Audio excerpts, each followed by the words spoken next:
west to Long Beach, California, where basketball fans from as far away as Auburn, Alabama can enjoy a stroll along sandy shores or visit the majestic Queen Mary.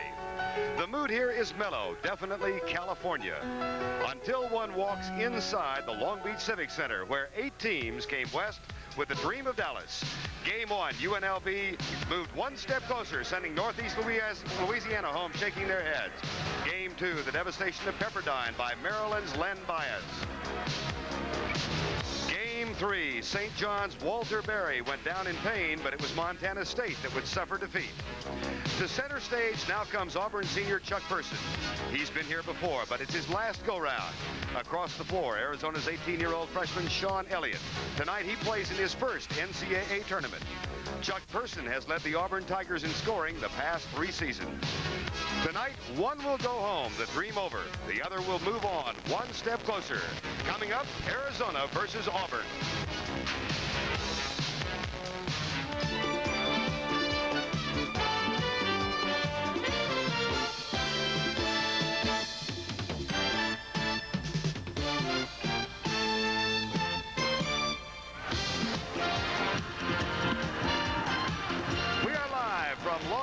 California, the Long Beach Arena just south of the city of Los Angeles for tonight's West Region encounter between the Wildcats of the University of Arizona out of Tucson and the Tigers from Auburn, Alabama.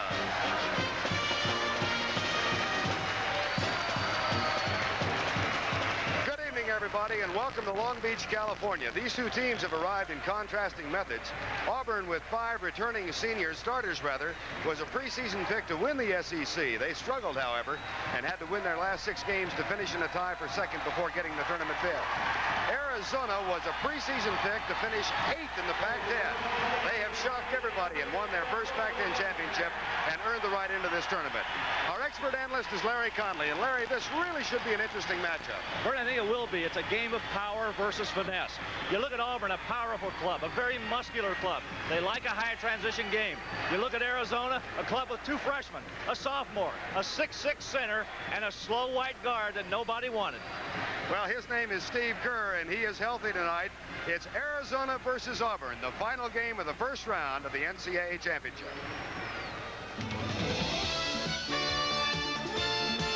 Tonight's West Region first round game is sponsored by Hilton. Hilton, America's business address. And by Bud Light. Everything else is just a light.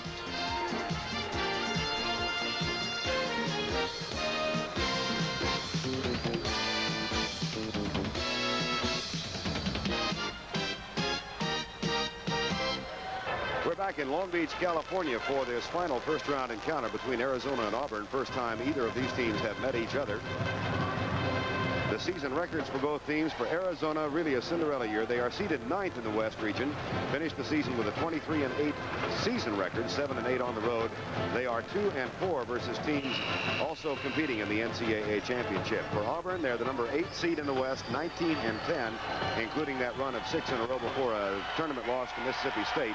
9-9 on the road, and 4-6 versus teams in the NCAA championship, giving an indication, Larry Conley, that they have had a very difficult schedule with all those teams already in the tournament. Gordon, they really have. And when we had a chance to talk to Sonny Smith today, he told us, he says, I purposely scheduled tough games in December to get my club ready for March. They're here. Auburn started off 6-4 and then finished 19-10. And now let's meet the players who will start in tonight's game with Greg Katz. Good evening, ladies and gentlemen, and welcome to the Long Beach Arena.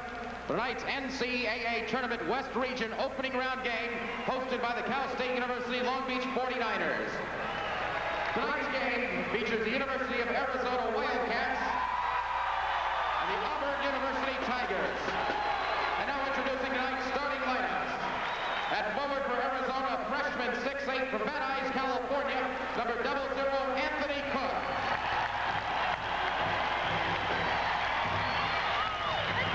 At forward for Auburn, a sophomore 6'7" from Atlanta, Georgia, number 34, Chris Morris.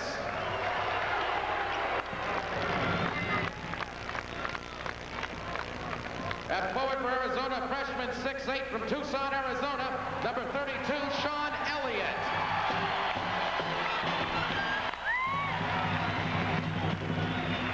At forward for Auburn, a senior junior 6'8" from Brantley, Alabama, number 45, Chuck Person.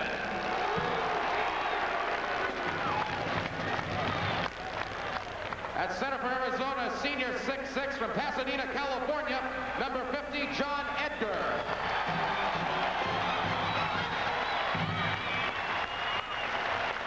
At center for Auburn, a sophomore 6'7" from Birmingham, Alabama, number 40, Jeff Moore.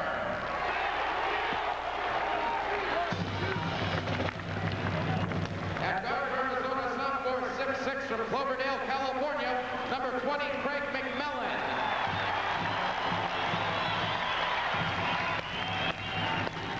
At guard for Auburn, a junior 6'1" from Augusta, Georgia, number 12, Gerald White.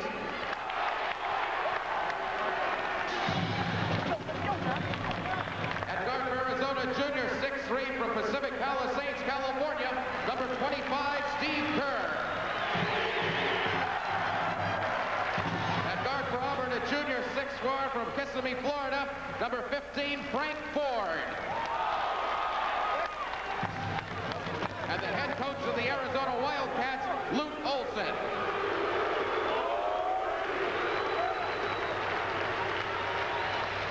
And the head coach of the Auburn Tigers, Sonny Smith. You've met the starting five. You've been introduced to the head coaches. It's Arizona versus Auburn from Long Beach, California. Tip coming up. Back for the start of the Arizona versus Auburn game, and one of the keys early in this game will be the health of Steve Kerr, the junior guard. He had strep throat for the last 8 days. Wasn't until Wednesday of this week, Larry Conley, that he was able to eat any solid foods. He lost about 8 pounds. Bernie's an integral cog of this Arizona team. He really is. He's the leader of this club, and every player on this team, including Luke Olson, the coach, feels like he is the one that's going to be responsible for where Arizona goes in this NCAA tournament.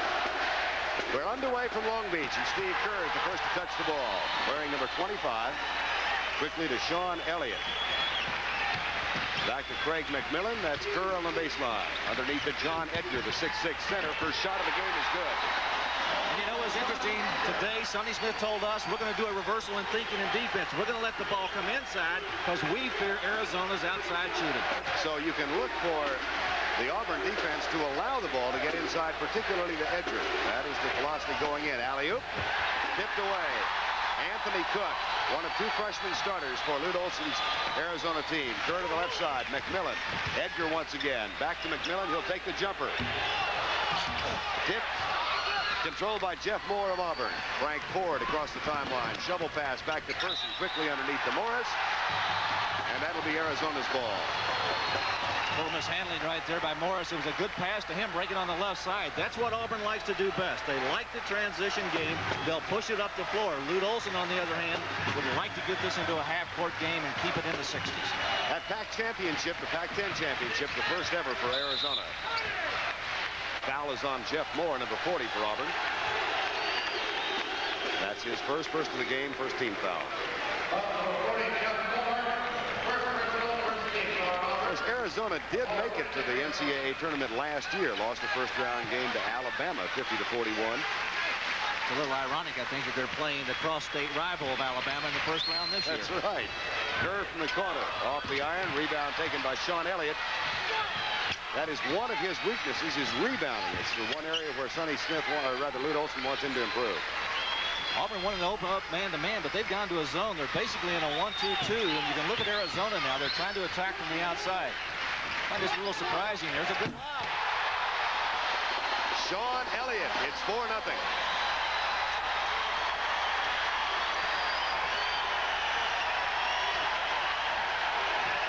Arizona in his own defense right now. You see McMillan and Kerr really the top of the zone right there, and they've got 3 good leapers on the inside. There's Person. Chuck Person from the corner. Rebound comes down. Tussle. Arizona's ball. Let's look at that lob once again. The pass perfect to Sean Elliott. Here's the co-freshman of the year in the Pac-10, also second team all Pac-10. How about that catch and jam? Steve Kerr, junior out of Pacific Palisades, California. He has been the key player this year, really, other than the emergence of Sean Elliott. Auburn's changed defenses again now. They've gone away from that zone, and they're back into the man-to-man. Arizona has recognized it. Sean Elliott. Too strong. Gerald White of Auburn comes out with the ball. Jeff Moore will pass him the shot. White will take it. And it's a 4-2 Arizona lead. But I think you can look to see Arizona maybe slack off of Gerald White. They don't have a lot of respect for his shooting ability from the outside, but they're really going to concentrate on Chuck Person, who's an outstanding player. Anthony Cook has it stripped away, but McMillan gets it back. Now Steve Kerr looks left, holds it.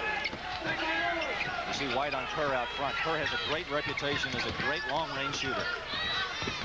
McMillan back to Kerr. And Kerr will shoot it from anywhere 25 feet or in. Now Elliott.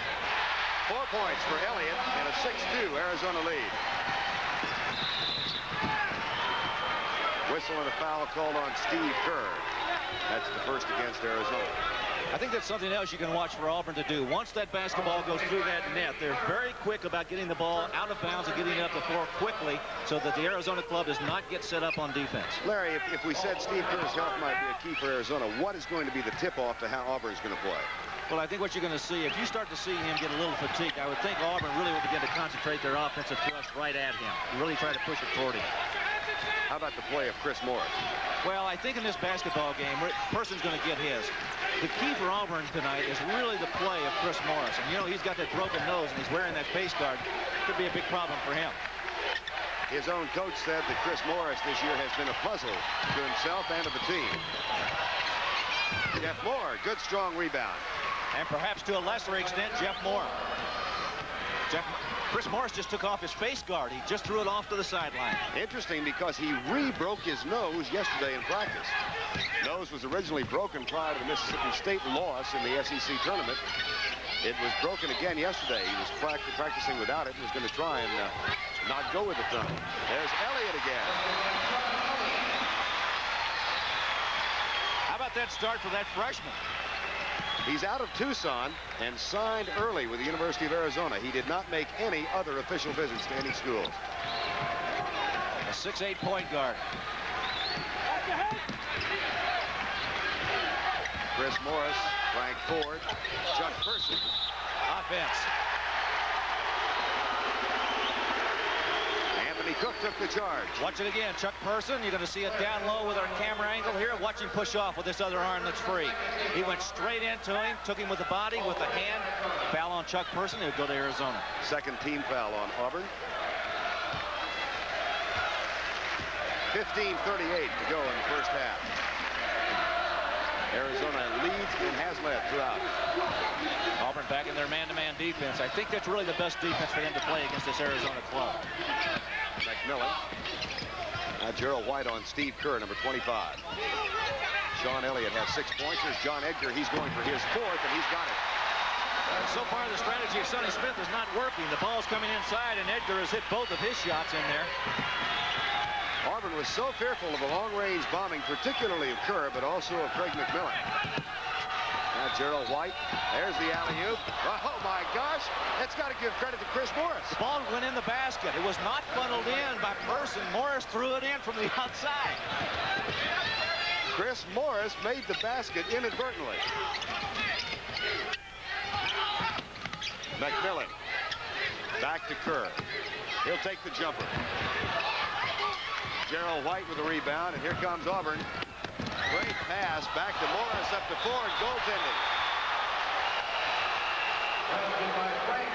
Watch Chris Morris try the alley-oop, Larry. Folks, this is not the way it's done. If you're going to lob it up to Chuck Person, you got to make sure he can get it. And he just threw the ball up and in. Look at Chris Morris. He looked over at Sonny Smith as if to say, is that the way you do it? That is a flat-footed, broken-nosed three-pointer, except it only went for 2. We're not a company. Still underway tonight in the NCAA Championship. Notre Dame and Arkansas Little Rock are notched at 51 in the second half. And earlier today, now Notre Dame is taking a 2-point lead, even as we speak. Pepperdine fell to Maryland here, 69-64, in a very well-played basketball game. Arizona brings it across the timeline with a lead.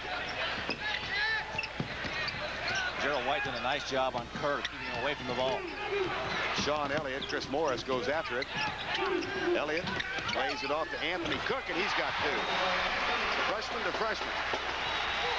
Lute Olson's got to be awfully happy about having those two young men around for the next 4 years. Anthony Cook from Los Angeles, as are many of these Arizona players. Look at the configuration on the Arizona zone defense. You see it's a 1-1-3. Then when the ball goes to the corner, they drop way deep in the paint. Good rebound by Arizona. Sean Elliott. Rebounding a key for Arizona in this game because it's expected that Auburn will out-rebound them. Currently, Auburn has a 4-3 edge. John Edgar, goaltending. That's one on each side. That's a young man that just came into the game, Mike Jones. Can he get up? Your alma mater won today by 20. Eddie Sutton's doing a terrific job there. Sets up an interesting matchup. Western Kentucky against Kentucky. That should be Maryland defeating Pepperdine. I think the graphic had it 64-59. It was 64-69, and Maryland won. That game played here in Long Beach. There's Mike Jones, who's off the bench, number 13, first sub of the game. He accounts for 64% of the Auburn bench scoring. They don't have that strong a bench. Steve Kerr. Elliott loses it. There it is once again. Maryland over Pepperdine, 69-64. Good solid game. Sets up an interesting rematch, too. Las Vegas going back against Maryland. Sonny Smith, the coach of the Auburn Tigers. We had a nice visit with him. He's a very humorous man. We're underway in the first half. Arizona's going to stay with that zone defense. It's a 2-3. When the ball goes to the wing, you'll see McMillan float into the middle. Watch he and Kerr kind of alternate on either side of that circle when the ball moves around the perimeter. Matter of fact, Sonny Smith said this morning that one of the keys for his club is to detect those subtle changes in defensive strategy that Lute Olson throws at him. The three guys on the inside for Arizona really don't move very much, but it's McMillan and Kerr that do all the movement outside. 9 on the shot clock. Down to 7. There's Chuck Person, and it won't fall, but the tip is good. Looked like Morris. Chris Morris got it. It was Chris Morris. He's got 4. It's 14-12 Arizona. Morris having a good ball game. He's really shutting Elliott down after Elliott's great start. That ball off the hand of Gerald White. Lute Olson now 51 years of age in his 3rd year. Here's the first substitution. Terrence Howard comes in for Auburn. And Gerald White will sit down. There's Sean Elliott, number 32. Almost taken away by Person. It'll still be Arizona's ball. Yeah, Vern, I see more and more college basketball teams going to that double team out of the side, out of bounds. They come and rush the person who receives the ball inbounds, and then the floater always tries to catch up with the passing angle. That time, Chuck Person almost got the steal, and they've just done it again. Back to Kerr. You saw the clock with just about 12 minutes to go first half. Arizona has led throughout. John Edgar. Chris Morris. On a kicked basketball, you always reset the clock to 45 seconds, and that's what just happened. They kicked the ball, so now Arizona will get the use of that full 45 seconds for a shot. And the first substitution of the game for Arizona is Joe Turner, number 33, who had started 7 games earlier this year, replaces Anthony Cook. Here comes the double team again. That's Howard and Morris. Finally, Edgar gets it. McMillan, skip pass over to Steve Kerr. Auburn almost looks like a swarm of bees. They really charge after the basketball. Another double team in the corner. McMillan passes on the shot that might have been there. You know, Sonny Smith told us he was going to do this morning. He said, I'll go out and trap where I can. There's Kerr. Steve Kerr gets his first 2. Played only 29 minutes in the last game Arizona played. That was last Sunday against Arizona State, a loss for them. Here's a good angle right here of that zone defense. You see McMillan go all the way to the corner. Now Kerr drops back in the middle to help. Person not having a hot start. Frank Ford does get the follow and puts it off the glass. Frank Ford, one of the better rebounding guards in the country and one of the better players, I think, on this Auburn club. Sonny Smith said today he's the guy that really has carried me the last 3 weeks of the season. Said, as a matter of fact, he has had a great year. Craig McMillan.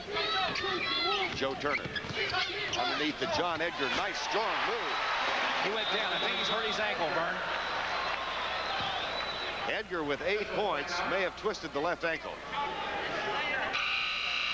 You know, sometimes what happens in a situation like that, when you come down, you inadvertently step on somebody's foot. Let's see if, in fact, that's what happens. Watch the ball come inside right here. Good dish. Watch Edgar make the move. He turns, he goes up strong with the basketball. He gets the basket. You won't see him right here. You see him crumble right there? I think possibly he stepped on somebody's foot. Sits down at the end of the bench, and the trainer will get to him quickly. Now, full court press employed. Anthony Cook has come back in, replacing John Edgar. We've seen a little bit of everything here in the first half. Lute Olson and Sonny Smith pulling out all the stops. We've got pressing, changing defenses, and now Auburn's going to look at that very repetitive Arizona defense. They got it into a 2-3 now. Another substitution for Auburn as Jeff Moore has come back in. Frank Ford rejected. Sean Elliott, the 2-on-2. Steve Kerr, and Elliott pulls up. Comes cross court to Greg McMillan. Handed. That's the one thing Auburn feared, was the outside shooting of Kerr and McMillan. We're showing it now.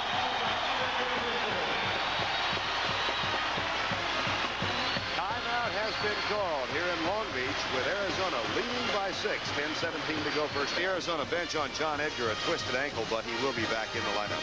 Well, let's see what caused it, possibly. He goes up strong with a shot. Watch him come down. You can see him buckle his knee, his left knee right there, but it was the ankle that really, I think, it looked like he might have fallen on Mike Jones's right leg or right ankle.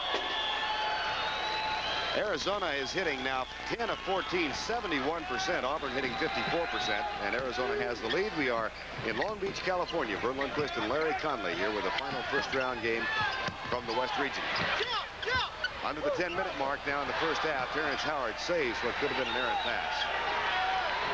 Arizona's done a nice job in the first half with this zone defense. They've really limited Auburn's ability to get the ball on the inside. Chris Morris tries to get it underneath. There's a battle, and Frank Ford controls for the Tigers. Shot clock down to 12. Oh, Mike what a move by Jones. Great move. Left-handed. That's 4 points for the freshman, and a 20-16 Arizona lead with 9:30 to go first half. We've got two of the better freshmen in the country, and Sean Elliott and Mike Jones playing in this game. You're going to hear a lot about them over the next several years. Elliott bounce pass back to Steve Kerr. Kerr is 1 of 3 so far. There's a steal by Jeff Moore. Terrence Howard almost loses it. Takes the jumper from the baseline. Elliott battle for the rebound. Foul on Frank Ford. Sonny Smith now in his 8th year at Auburn. Recall that he resigned last year, and then after the tournament reconsidered, moved back. His wife Janice suffered a very serious stroke back in July, and Sonny said this morning, when that happens, your priorities really change. But she is doing fine now. She's doing terrific. We saw her last night. She's getting along well. Greg McMillan, number 20, underneath to Anthony Cook. Nice soft touch. Uses all the iron and falls through. A 6-point Arizona lead again. Again, Auburn tried to rush the ball up the floor that time, but Arizona must have seen a lot of films on Auburn because they're getting back on defense very quickly. In many cases for Auburn this year, it's been a feast or famine situation. There's Chuck Person, and it just won't fall for him. Here's Jeff Moore. He loses it. The Tigers are shooting 50% for the season, but that's an average because they've had many games where they've been up in the upper 60s. Many more they've been below 40. Arizona, 9 of 23 wins from leading after 5 minutes. Now John Edgar back in. They've also hit 6 of their last 6 shots. 22-16, first half from Long Beach, California. Arizona and Auburn first meeting. Chuck Person misfires. McMillan. Top of the backboard. That'll be Auburn's ball.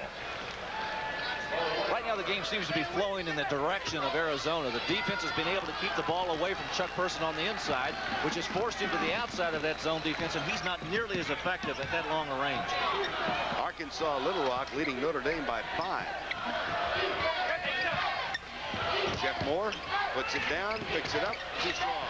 Anthony Cook. Steve Kerr.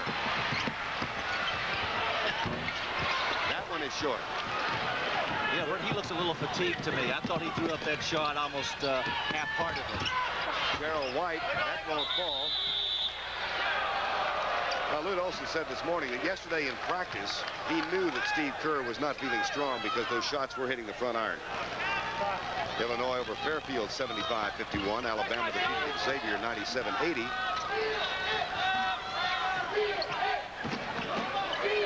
Again, Auburn will try to look to the inside. They've got more position in a pretty good block down there low. They've moved Person now down low, and Jones is on the other side of the block. Chuck Person is 0 for 5 so far in the game. Back to Frank Ford. you're going to push that zone defense back in that far, you're going to give Frank Ford a field day, and he got it from 12 feet.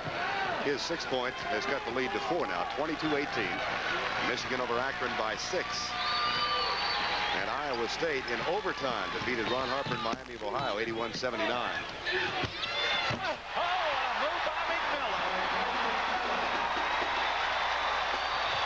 He's a passive kind of player, very quiet until he erupts at the most unexpected moments. He ignited this crowd. That brought them to their feet. Frank Ford. Chuck Person, his 6th shot. He finally hits one. He's 1 for 6. I'm going to tell you what, it didn't look as good as the stuff, but it still counted the same. 24-20, Arizona leads. They have led throughout. And we are 6 minutes remaining in the first half of play, just over 6 minutes. See Edgar back in the game, Vern, now. It's good to see him moving around. Good fake. That's the first shot he's missed. He was 4 for 4 until that basket. Now Gerald White, top of the circle. Mike Jones. Should be an offensive foul. Yes, player control foul. Take another look at that stuff by Craig McMillan. Good screen right here. They cut Ford out front. See him get screened. Watch him move around to the inside. Craig McMillan says, I'll take advantage of that. And he went right by Mike Jones to shove it down. Good play by McMillan. McMillan from Cloverdale, California. Syracuse trounced Brown. At home, St. Joseph's over Richmond by 1. Cleveland State in the big upset of the day, knocked off Indiana by 4. Our score, 24-20, Arizona with 6:02 to go first half. Steve Kerr, 1 of 3, shooting 1 of 4 so far. Underneath to Sean Elliott. Chuck Person with a rebound. They handle the basketball. 6'8", 215. Good bounce pass right side. Fine rebound by Anthony Cook, as Arizona has looked good on the board so far. Yeah, Vern, that's really frustrating to get the ball off on the board, make a good defensive play, dribble the length of the floor, and make a good assist, or what you think is going to be a good assist, and the man that shoots it misses the easy shot. Both coaches felt like a rebounding edge, if it stayed even, would indicate a favor for Arizona. And it's fairly even right now. 11 rebounds for Auburn and 8 for Arizona. Sean Elliott with a turnover right there. Cook was baseline trying to make a move to the basket, travel the basketball, and Auburn will get it back now. They're just down by 4. Navy wins big, 87-68, and moves into Sunday play. That's the second consecutive basket for Chuck Person, the only senior starting for Auburn. And it cuts the lead to 2, 24-22. Terrence Howard, Craig McMillan back to Steve Kerr. Oh, how about that one? That one came from the Queen Mary. Lute Olson said he's the best pure shooter he's ever coached in 30 years, and also the best leader he's ever had. He's a fascinating young man from Pacific Palisades, California. Arizona going to stay in that zone defense. Now watch Auburn attack, and they've got White in the corner. He's not known for the long-range shot this year, but that one is good.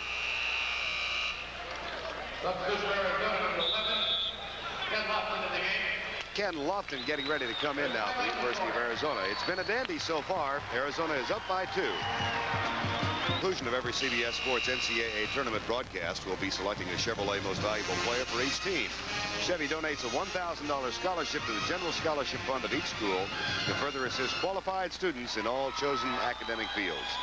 There is an interested spectator in this game, the head coach of St. John's University, 61-year-old Louis Carnesecca. Indeed he is. He won this first game today, 83-74, and he will face the winner of this one, the Arizona-Auburn game, so he is very interested. Here's a man, Chuck Person, right now. All SEC 3 years in a row. Missed his first 5 shots here tonight, but has hit his last 2. I think he might be getting on track, Vern, getting ready to play his typical game, which is an outstanding one. Well, he has been in double figures 95 of the last 97 contests, and he is starting tonight his 115th consecutive game, the all-time leading scorer at Auburn University. And in fact, the number 4 scorer in the Southeastern Conference's history. A guy named Maravich, I think, leads that list, doesn't he? Pistol Pete. Coming up at halftime, we'll go back to New York. Brent Musburger with scores and highlights of all of today's action in the NCAA Championship. And then, of course, a triple header tomorrow for you on CBS and another on Sunday. Anthony Cook passes on the shot. Ken Lofton has just come in the lineup, number 11. There's John Edgar. He's been the offensive force. He and Sean Elliott for Arizona here in the first half. Well, we thought the ankle might have been bothering him, but obviously it's not. Person, 3 in a row. Looks like Steve Kerr. Getting loosened up. 6 points. First Chuck Person, 28-26, under 4 minutes mark. Sean Elliott short with the shot. Person with a rebound and a chance now to tie for the Auburn Tigers. It'll be Person for 4 in a row. No. But White with a rebound. Off balance shot is put up and he draws the foul. Looks like Ken Lofton might have received that foul.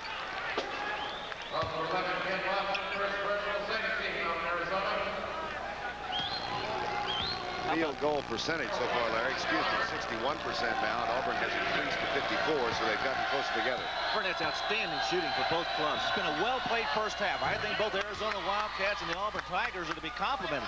They come into this game. They've not been tentative. They've tried to show what they can do offensively, and they've done very well.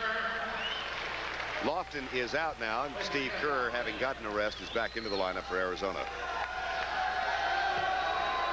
I'd say it's been a relatively error-free game also. Sonny Smith had a great quote today about this Arizona club. He says, when they turn the ball over, he says, everybody in the state is shocked. Well, as a matter of fact, Auburn has turned it over 4 times, and Arizona only 3. Earlier this year, Arizona tied a school record by turning it over only 4 times in a win over UCLA. There's a block underneath. You don't reset the shot clock after the ball's been slapped out of bounds, only on the kick, so they're going to have to go back and run the clock down. And it is in the process of being done right now. It's interesting. You know that happened in the first game we were watching tonight. That game was St. John's victory over Montana State. And now it's down to 34. Walter Berry suffered an ankle injury in that first game, but did continue playing, though it looked like he was feeling some pain. Auburn's gone to his own defense on this trip only because the ball was out of bounds. They'll stay in it on an out-of-bounds play. Yeah, but not for long. Not with Kerr doing that. I don't know if I wouldn't stay man-to-man with Kerr and McMillan out front. 30-28. Person short again. And Kerr is almost tackled by Gerald White. Now Sean Elliott tries to find the open man and does as McMillan gets it across. McMillan to Steve Kerr. Back to McMillan, who will try and emulate Kerr, and it doesn't happen. Gerald White with the Auburn Tigers, a chance to tie. Nice drive. Lays it off, puts it up, Chuck Person. Well, how about that? Person might get the basket, but Gerald White gets the assist, and it was a great play. Penetrated down the middle, Person looking for the pass, got it. Here comes Chuck Person, Vern. Gerald White with 187 assists coming into the game tonight. Led the team. There's a foul. Chris Morris. In that first game tonight here in Long Beach, it was Montana State matched up against St. John's. And this is Walter Berry, player of the year, thought to be by some, Larry. Well, you're going to see him go down right here, and he turned his ankle. A lot of us who were sitting there watching, in fact, we were right underneath the basket there when it happened, thought it was really something serious, and he did limp through most of that basketball game, but they ended up winning, and he got 31 points, so it couldn't have been hurting too badly. There's his head coach, Louis Carnesecca. St. John's will meet the winner of this game. There's Kerr again. He's just deadly.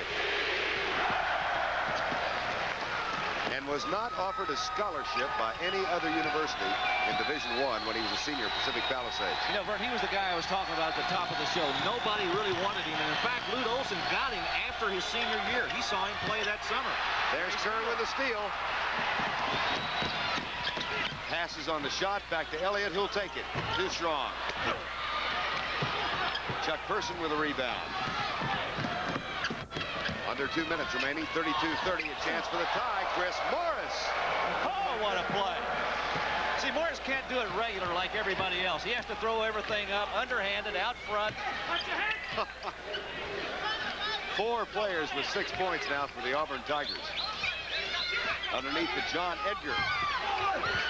Edgar with the rebound. Has a chance for 3.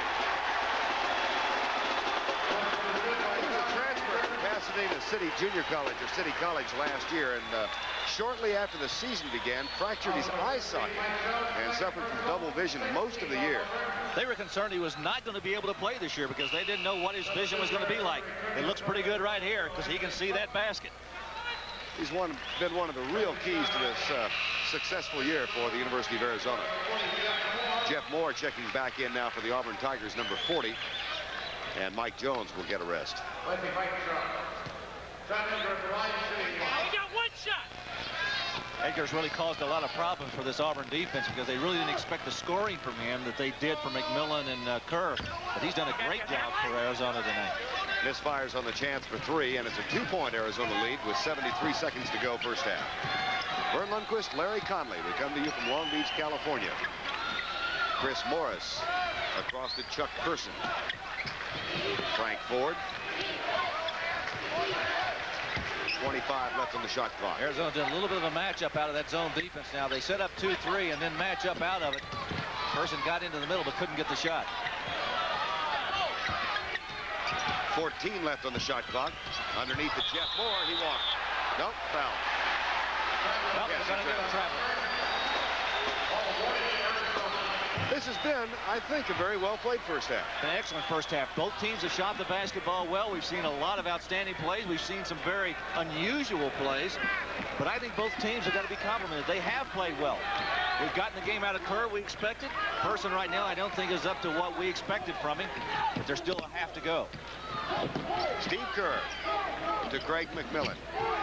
Shot clock is off. We've got 25 seconds to go in the half. You'll see Auburn double team out of this 1-3-1. What looks like a 1-3-1 zone defense. They'll go to the corners. Almost a steal there by Person. Back to McMillan to Kerr. Joe Turner, number 33. John Edgar. Kerr will take the last shot. It's blocked by Chris Morris. Joe Turner drives, puts it up. Not a very good shot. And that's it for the first half. 34-32, CBS Sports coverage of the NCAA Championship will continue after this message and a word from your local station. It's a very important game for the Pac-10. They have not won an NCAA tournament game since the 1984 tournament. Now, earlier tonight on the same floor, St. John's battled past gutsy Montana State, but it was a long, tough day for the Redmen. They learned that Marco Baldi had been suspended for 16 games by the NCAA. Walter Berry twisted an ankle, came back, and he had St. John's up by 7 at the half. But the Bobcats hung tough and stayed in it. Tony Hampton with a great move here for the hoop, and he also drew the foul. Now watch Ron Rowan, sealed up by the Montana State defense, and all alone is Willie Glass, and he goes for the jam. And afterwards, Louis Carnesecca said, man, am I happy to get out of here with the win. 83-74, St. John's wins that one. Earlier this afternoon in Long Beach, Maryland and Lefty Drizel hold off Pepperdine. 69-64 was the final in that one. UNLV also a winner at Long Beach, 74-51. So the two games there on Sunday afternoon look this way. St. John's will play the winner of the game you're watching right now, and Maryland goes up against UNLV. They played earlier this year, and UNLV was a 1-point winner in that game. Now, the Midwest region. Notre Dame having trouble with Arkansas Little Rock. 83-77, only a minute 30 to go in that game. Earlier, North Carolina State battled back against Iowa to win 66-64 was the final. And in a dramatic overtime game, Iowa State eliminated Miami of Ohio 81-79. Here's how the winning basket was scored. Get it to him and do. He'll get the shot. It's a good one. What a shot. Jeff Hornacek with the winning hoop, 81-79 for the Cyclones. Michigan with all kinds of trouble this afternoon, 70-64 over Akron. And so the two games in Minneapolis look this way. North Carolina State appears to be headed for a game against Arkansas Little Rock. And then Iowa State, Johnny Orr goes back to coach against the team that he once led into the championship game where he was beaten by Indiana. And our coverage of the road to Dallas here in the Final Four on CBS will continue in just a moment.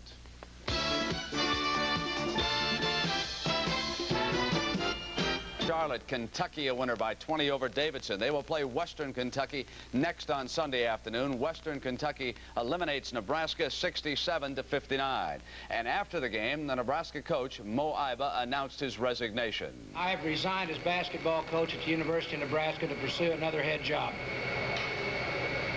That's... Question says he has a job offer. I have no comment. That's all I'm going to say. I've resigned to pursue another head college job. It has been rumored that Danny Nee, the head coach at Ohio, could be headed for Nebraska. Alabama, a winner over Xavier, 97-80, the final in that one. Illinois beats Fairfield, 75-51. So the two games there on Sunday afternoon, and they're two dandies. Kentucky against Western Kentucky, and Alabama will take on Illinois. The East up in Syracuse, as expected, playing in the Carrier Dome. Syracuse blew away the Ivy League champions, 101-52. And Navy had another big day from Dave Robinson. He had 30 points, 12 rebounds, and 5 block shots. They whipped Tulsa.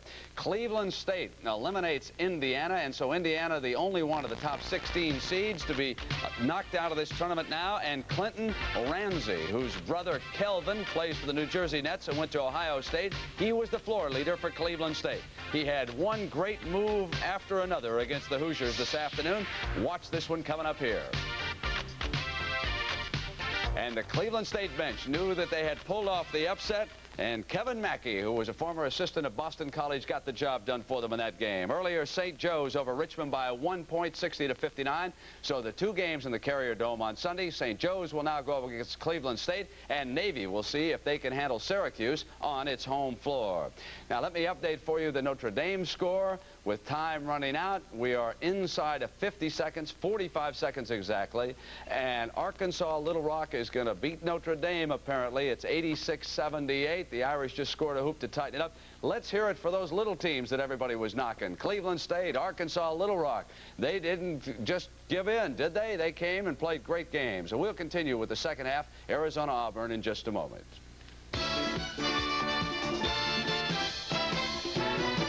Beach Arena in Long Beach, California, the final game of this West Region first round to get together with the Arizona Wildcats leading Auburn by 2, 34-32. Going into the encounter, the Arizona Wildcats, Murray, felt like if they could stay close and rebounding, they would be in the ball game, and they've done that so far. Indeed, they have. They really are staying in the basketball game, and it's exactly where they need to be at halftime. They're up by 2 points, and you can see the reason why. The rebounding, obviously, and the turnovers have been a big factor. Auburn does have the edge in rebounding, but it's only 16-11, and both coaches felt like that was a key. The other key, from an Auburn perspective, was lack of turnovers, and they've only turned it over 6 times. I think Sonny Smith was very concerned about the way they were going to play tonight as far as turnovers were concerned. He's played an excellent first half, only 6 for them, and I think that's very complimentary. Fascinating to us this morning. He said he so feared Steve Kerr's outside shooting. He wanted Edgar to get the ball. Edgar's gotten the ball. And he's gotten the points. Yes. He has 12 in the first half, and that's not what Sonny Smith really expected. He wanted the ball to go inside. Edgar really has been devastating in the paint. How about the play of Chuck Person? He started off slow, but then seemed to hit his stride. Well, he missed his first 4 shots. He's beginning to come around. When he gets it cranked up, Vern, there isn't anybody better in the country. Well, it's been a very well-played first half here in Long Beach. Arizona has the lead of 34-32, and we'll return with the second half after this word from your local station. Tonight's West Region first round game is sponsored by U.S. Armed Forces. It's a great place to start. Mr. Goodwrench. No one knows your GM car better than Mr. Goodwrench. No one. And by today's Chevrolet, who invite you to live the style, performance, and fun of Chevrolet in '86.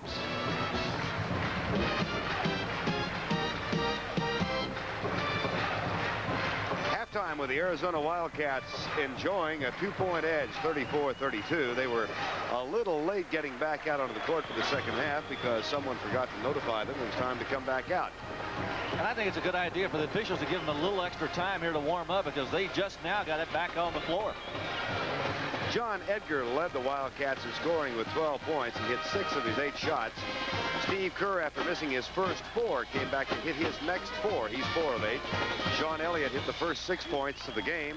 Cook with 4, and Craig McMillan with 4.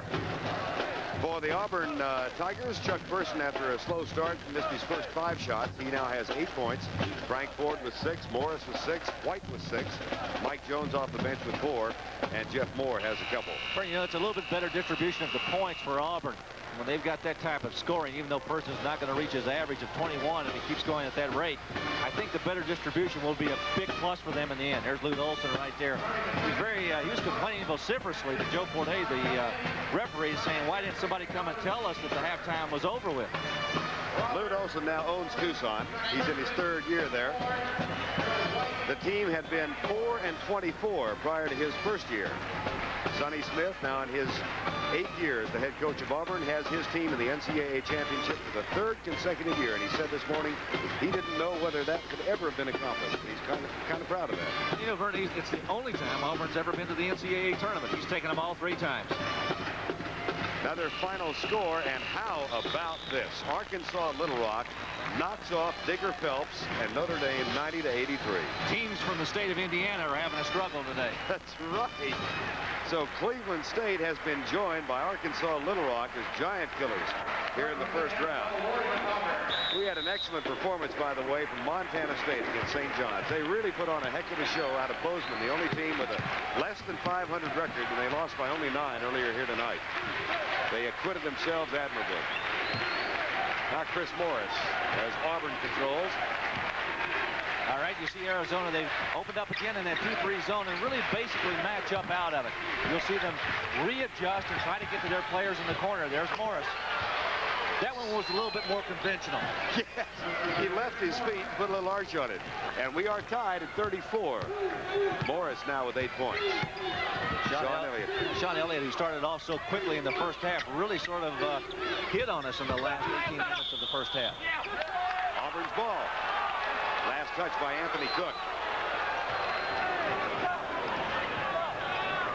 You know, some coaches really like to talk about the opening few minutes of the second half. That first 3 or 4 minutes, how critical it is to establish the domination of the game. Right now, Auburn's gotten their first basket out of it with Chris Morris. Let's see if they can get the second one and the lead. In the corner, Chuck Person. Too strong with Jeff Moore with the rebound. Stripped by Kerr. And Anthony Cook controls for Arizona. Tied at 34. Steve Kerr playing at about 60%. Having battled strep throat, but he can still shoot it. You know what's happened? Auburn has made the adjustment in the second half, and they've gone back inside to get Edgar, and what that's going to do is free it up outside for Kerr even more. Oh, he's going to have a field day. Steve Kerr now with 10. Joys Edgar in double figures. There's Chuck Person underneath, off the glass and in. And he's at double figures, first man there for Auburn. Tied again at 36. Just underway, early moments of the second half. Auburn saying basically with their man-to-man defense, they don't want to make any adjustment. Anthony Cook, freshman from Los Angeles. He's now got 6, and Arizona's on top. Auburn has never led in the game. And Chris Morris misfires on the slam dunk. I tell you what's more amazing than that was the fact that he missed it and then turned around and almost got his own rebound. Underneath, Jeff Moore, left-handed shot. Up, rebound taken by Gerald White. What a great move. Oh, great play. Tied again at 38. Sean Elliott has been a quiet factor in the game since a hot start. Lays it off to Anthony Cook. Fellow freshman gets 2. McMillan, by the way, for Arizona now has 6 assists in the game. That was a great move by Elliott down inside to get Cook the ball. Look at those Arizona fans come to their feet. Just under 17 and a half minutes left to go in the game. Frank Ford looks it over. Arizona matching up out of that defense. They open up 2-3, but they basically take a player, whoever is in the zone or closest to them. Morris with Cook, a big rebound for the Wildcats. Frank Ford out on Steve Kerr, bounce pass underneath to Edgar. Draws the foul, he'll shoot 2. Foul is on Jeff Moore, number 40. Yeah, it could be getting a little frustrating for that Auburn defense, because on the inside, Jeff Moore, who's been told to play behind inside on Edgar, now the ball's coming back inside. Now what does he do? Does he front? Does he ask for help and the guard drop back inside? Steve Kerr hopes so. It all causes some confusion. Edgar, not a strong free throw shooter. As a team, Arizona hitting 71% from the line, and Edgar is hitting 69%. He has improved in the Pac-10 play the last 18 games to 76%. And he gets 1 of 2 here. A 3-point Arizona lead. Auburn has never led. Tigers up. You're going to get called every time on that. When you reach around and you make the slap like that, as Kerr just did, you're going to get slapped with that personal foul. That's an interesting young man right there. You know, he was born in Beirut, Lebanon. A lot of people who follow the story about him, his dad was assassinated. He was president of American University over there. Tragic story, but he's come on and become just a tremendous young man. And the people of Tucson have almost adopted him, the whole community. Lute Olson said today he's everybody's son. Underneath, good pass from Frank Ford to Chuck Person. Shot is short. Rebound, Kerr of Arizona. They don't run and gun. Kerr will take the foul. And the foul will be on Anthony Cook underneath. You know, it's kind of interesting. Chuck Person just walked by Jeff Moore and he said, "Get me the ball." I can read his lips. He says, "Get me the ball." You know, that's what happens. You take the guys who are leaders, the guys that are really competitors, like Person is. He says, "Give me the ball. I want it. I'll get us back in this game."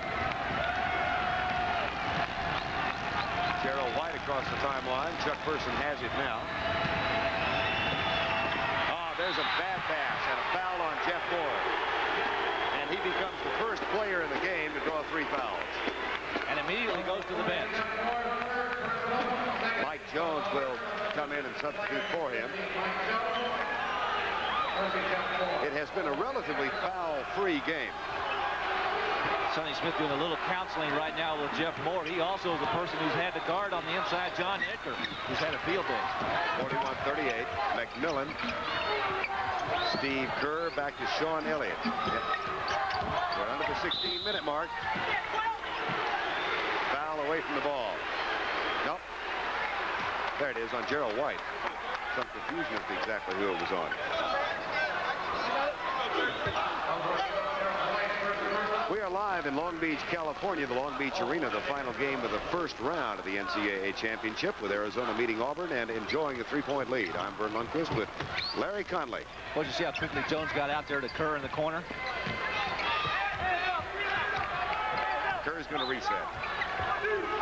Sean Elliott, the freshman, 6 points at the start of the game, hasn't had anything since. John Edgar back to McMillan, takes the long jumper.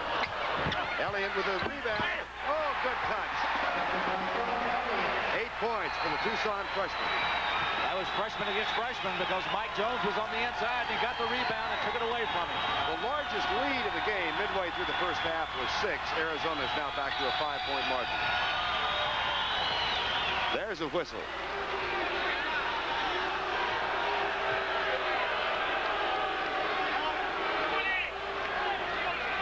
Sonny Smith looking on. Graduated from Milligan College in 1958. And the foul underneath apparently on Anthony Cook. How about that for an inbounds play? Mike Jones. You know, oftentimes I see a lot of teams do that. When they zone the out-of-bounds play, which has been the tradition in the last couple of years by college basketball teams, they just seem to lob it into the middle of the zone, and with their back to that player, they don't see it ever go up. Millen not there. Cook tries to get the rebound. Auburn controls, and here come the Tigers. Mike Jones gets 2 more. 8 points for Jones. That was an excellent move because he had to stop on the dead run and shoot an 8-foot running jump shot. John Edgar, guarded by Mike Jones, traveling. That is the 6th Arizona turnover, 7 for Auburn. It's been a dandy. We've got 14:26 remaining. Arizona leads, but only by 1. second big upset. Notre Dame is ousted by Arkansas Little Rock of the Trans-America Conference. It was a horrible day for the state of Indiana. First the Hoosiers, and now Notre Dame goes to the sidelines. Let's go back to Vern. Arizona leads at 43-42, but that lead had been 5 just a couple of minutes ago. Both teams shot better than 53% in the first half, and they're above 60 in this half, and Chuck Person now with 10 points and 5 rebounds. And without question going to be an NBA first-round draft choice. There are a lot of pro scouts will tell you around the country he's probably the best at his position there is. Auburn Tigers with the chance to take the lead for the first time tonight. They trail by 1, 43-42. Vern, you know, talk about the matchup zone defense. Watch the Arizona players pick a player within their particular zone to guard. Even if Auburn cuts a player through it, watch an Arizona player hand him over. Now, you see the center move over and take the guy in the paint, and the guy in the wing go out there to get wide. Now, watch him make another cut. Now they switch the players. They're still basically in a zone defense, but they're just handing the players over. Foul called underneath. And Chuck Person will go to the line. Take another look at that. It's kind of interesting zone defense because all they're doing is just handing the players over. You see the player on the wing right here go out. Now watch him cut to the corner. Now the guy on the wing for Arizona goes out. Now the center comes in. Auburn caught it, and they made the good pass inside. And now to the line goes Chuck Person, who's beginning to have a good ball game. Will have a chance for the second. He's an 81% free throw shooter for the year and the 4th highest all-time Southeast Conference scorer.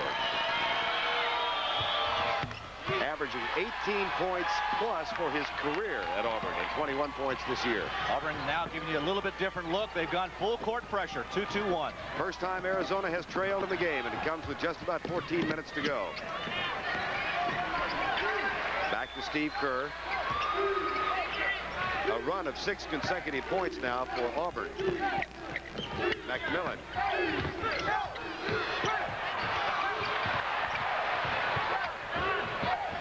Back to Steve Kerr. Good pass. Sean Elliott. Yes. Arizona's back on top. Steve Kerr, we've talked a lot about his scoring ability, but he leads this team in assists with 132. Just got a great one to Sean Elliott. Frank Ford for the Auburn Tigers to Gerald White, quickly to Chris Morris. Underneath, Chuck Person prowls the sidelines, gets the bounce pass, takes the shot, and cans it. Vern, you can't sit on a great player for too long. He's beginning to come out of that shell. 14 points now. And Auburn back on top for the second time in the game. Kept the pivot foot still, though Auburn called for a traveling violation. Sean Elliott. Edgar wants that ball inside from Elliott, and he couldn't get it to him. Anthony Cook does. Person with a rebound.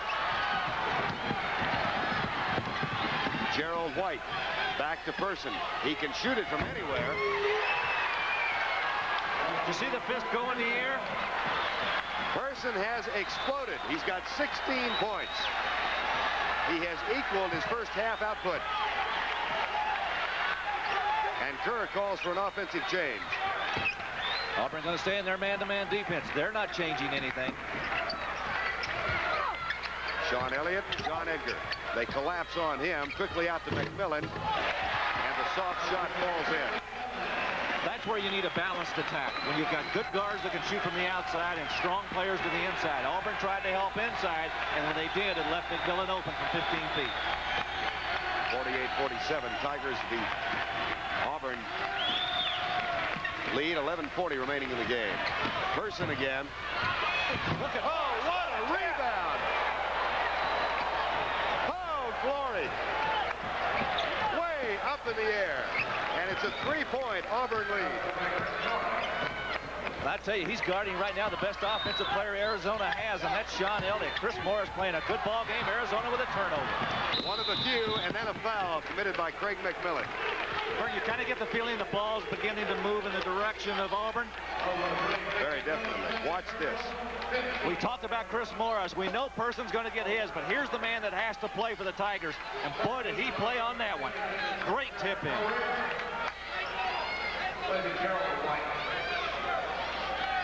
There is Chris Morris, sophomore, described by his own coach as a puzzle. Burnett young man played high school basketball in Atlanta at Douglas High School. Was one of the great players to play in that city in the last couple of years. Substitution now for Auburn. Terrence Howard has replaced Gerald White at the point guard. Here's Mike Jones, number 13, traveled.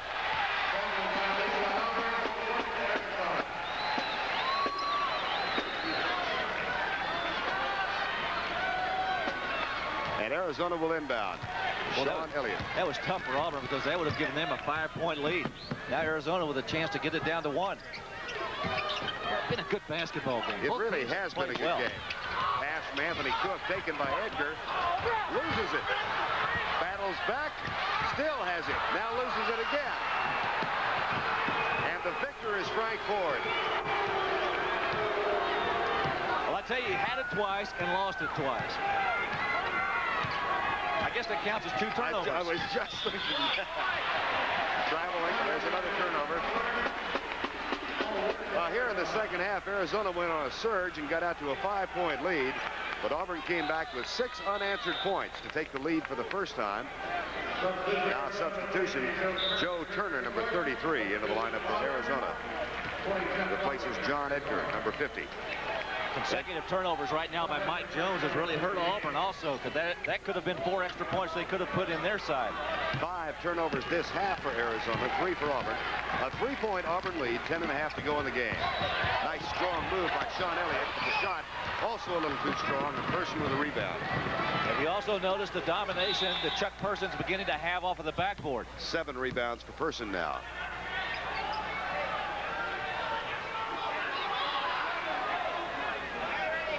There is Chuck Person. Time has been stopped, and I'm not sure why. I can't figure out why either. The official's looking over at Sonny Smith and saying something. I don't think there's a shot clock problem. There was a shot clock problem. It was a shot clock, yes. They've reset it now to 43 seconds.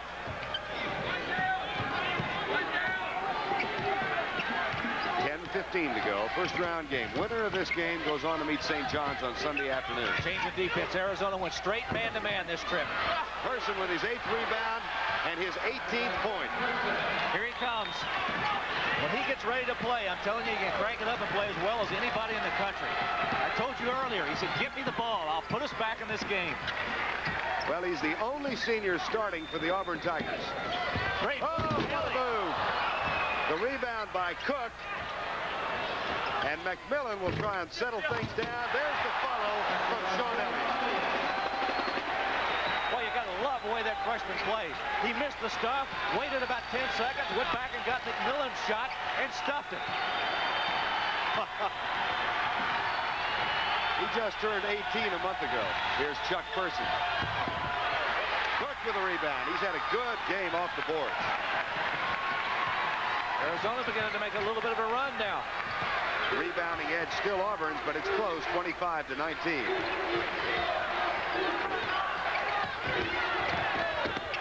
Elliott, too strong. Frank Ford gets the Auburn carry. Looks like Auburn's going to slow the pace down a little bit now.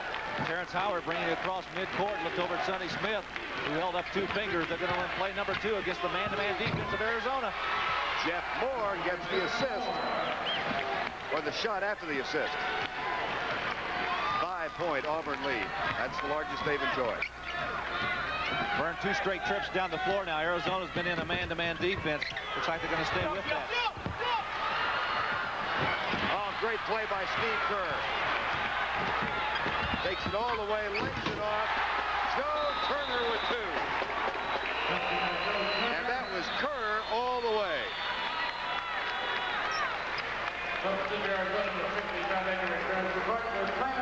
What makes this play is Steve Kerr.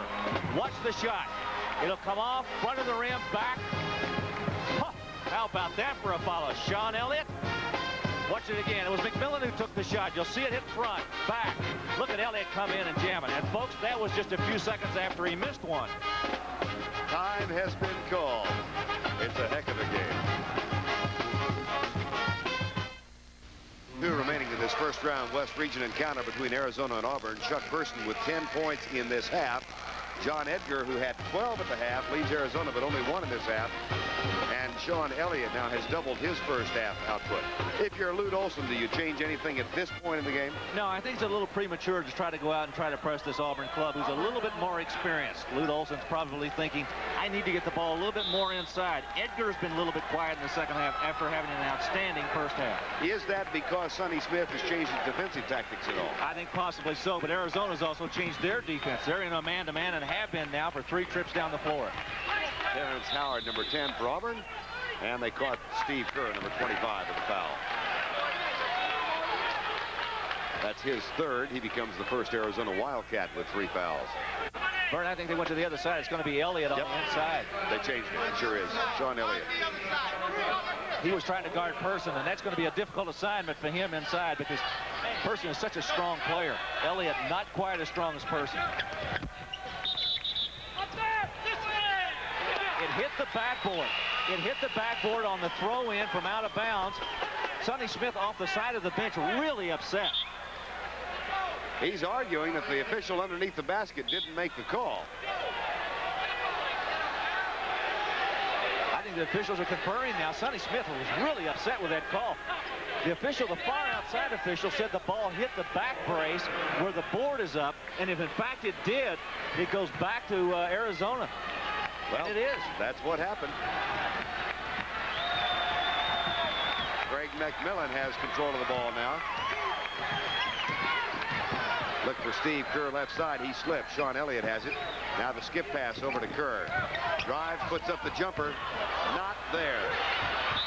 And Sean Elliott drew the foul. Turnovers so far in the game. Auburn with 10, Arizona with 8. That's not bad. The points off the turnovers, Arizona with 8 and Auburn only 2. Obviously, Arizona able to capitalize on theirs where Auburn has not been able to. And now Arizona with 17 fouls is going to send Auburn to the free throw line for the rest of the game. Auburn with only 3 team fouls. It's a very important factor. Anthony Cook will replace Joe Turner now for the Wildcats of Tucson. Chris Morris at the line where he is a 65% free throw shooter. A nice job tonight. Not only has he done a good job of rebounding, but he's been given the assignment of guarding Sean Elliott, who's the best offensive player Arizona has. Anthony Cook with another Arizona rebound.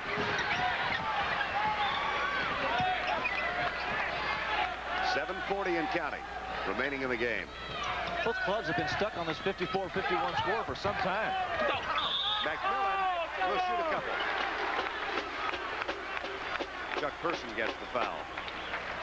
That's his second.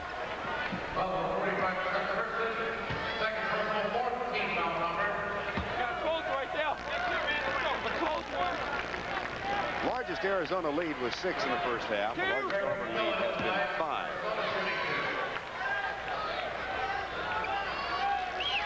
Sonny Smith, the coach at Auburn, told us today the 2 things that he really feared from this Arizona club. One was their patience. He said they're really a good club and they don't turn the ball over very much. And the second thing was the outside shooting to McMillan and Kerr. And it's pretty well been confirmed, at least on Kerr's standpoint. Misses the second. And Auburn has a chance to regain a 4-point lead now. 54-52. Auburn being somewhat more cautious with the basketball. Now Arizona looking for a double team out front. Gerald White to Frank Ford. Chuck Person in the far corner. White heads toward him, gets him the ball. You can see Kerr on the point of that zone. Wherever the ball goes wing to wing, Kerr will be the double teamer with whoever is on the wing. In most cases, that is McMillan and Elliott. Person. What a rebound by Anthony Cook. Or John Edgar, rather. Here's Sean Elliott. He'll take the shot and can't. Freshmen have no fear. Look at a tie ball game. Elliott has 14 points, 6:38 to go and counting down. Jeff Moore. Steve Kerr with an Arizona rebound. Bounce pass inside. Edgar, strong move. Rebound, Chuck Person. 8 rebounds for Person. Gerald White says, let's slow it down and take a look and see what we've got. Sonny Smith off the bench holding up 4 fingers. We're going to run play number 4 against the Arizona man-to-man. Quickly give and go back to Gerald White, and he hits it from long range. If that's play number 4, they need to run it more often. That's right. We've got an injury timeout. Chris Morris limps over to the bench. Injured player number 24, Chris Morris. Substitution Robert, number 15, Mike Jones. Mike Jones will replace Chris Morris. That happened away from the ball. Not quite sure where the injury is located. Looks like it was on the lower part of his leg. And he's already playing with a broken nose. Boy, he is in some pain. Mike Jones takes his place. You can see it right there. It's on the lower part of his right leg. I don't think it's his ankle. Sean Elliott, number 32. Gerald White tries to get it from behind and then retreats. It's really funny. When White started after the basketball, the Arizona crowd started yelling. John Edgar at the free throw line to McMillan. Underneath to Edgar. They collapse on him. Nearly stolen by Frank Ford. Gerald White and Frank Ford have got a pair of great hands. Edgar rejected by Mike Jones. Under 6 minutes.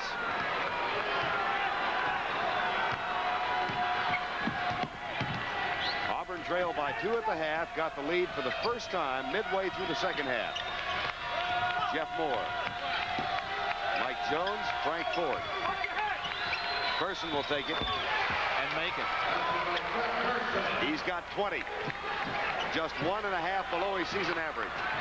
Sonny Smith looks up at the clock, which is winding down with 4:50 to go in the game. And a 4-point Auburn lead. Auburn still in their man-to-man defense. Boy, Jones is having a difficult time trying to control Elliott inside. He wants the basketball. With good reason. He's got a couple of inches on Jones. Kerr will shoot a couple.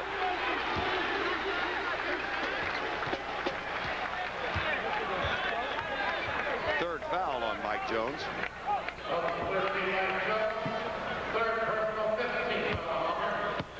Mike Jones, a very bulky player, 6'7", 220 pounds, from Columbus, Georgia. Very near Auburn. It's only about 12 miles away, and very fertile recruiting ground for Auburn. They've gotten a number of good athletes out of there. McMillan, who went inside that tall timber, decided to throw up that shot, and he drew the foul. Craig McMillan, who's hitting 84% for the season from the free throw line. This is the first of 2. You know, we talked about players with broken noses. McMillan also broke his earlier in the year. That's right.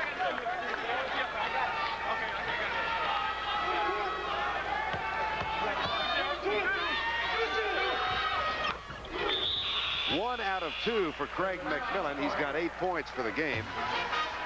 That shaves the margin down to 3. Timeout has been called with 4:36 remaining, and Auburn leading by a trio of points. We are live in Long Beach, California, the Long Beach Arena. Vern Lundquist and Larry Conley. An excellent basketball game. As Seth Dempsey, the athletic director at the University of Arizona, looks on. He is our NCAA representative here. No pressure on him to get his team in the tournament. His club won the Pac-10 championship. And John Kasser, the athletic director at Cal State Long Beach. He and Seth Dempsey both worked in the athletic department at the University of Houston. And John, at one point, was an assistant coach to Lute Olson at Marina High School here in Long Beach, California, back in '63 and '64. Sometimes a small world. A 3-point Auburn lead. They trail by 2 at the half. They trail by as many as 6 in the first half. Well, it's getting down toward that time where Arizona's going to have to start to begin to make some decisions about what they're going to do offensively. But let's look at it from a wide angle right now. You can see Arizona's back into that matchup. No, they've gone straight man-to-man again. Don't forget in the post-game show, Brent Musburger back in New York, scores and highlights of all of today's action, and look forward to our NCAA triple header on CBS tomorrow, and then another 3 games televised nationally on Sunday. Of course, all of the games will be televised on through the NCAA championship in Dallas in a couple of weeks. 12 seconds left on the shot clock. Jones saw it. Battle for the rebound. Finally, Jeff Moore will have a chance for 3. Oh, that could be a big one right there. Jeff Moore got it up, and he got hammered and still got it in. You saw Sonny Smith, and at the other side, Lute Olson had his hands up to his head. Watch the miss right here. That was more than missed. Watch the ball carry him off the backboard. He gets it, goes back up, gets fouled, still is able to get it off and get it down the bottom. Look at Mike Jones. Did he get up in the air?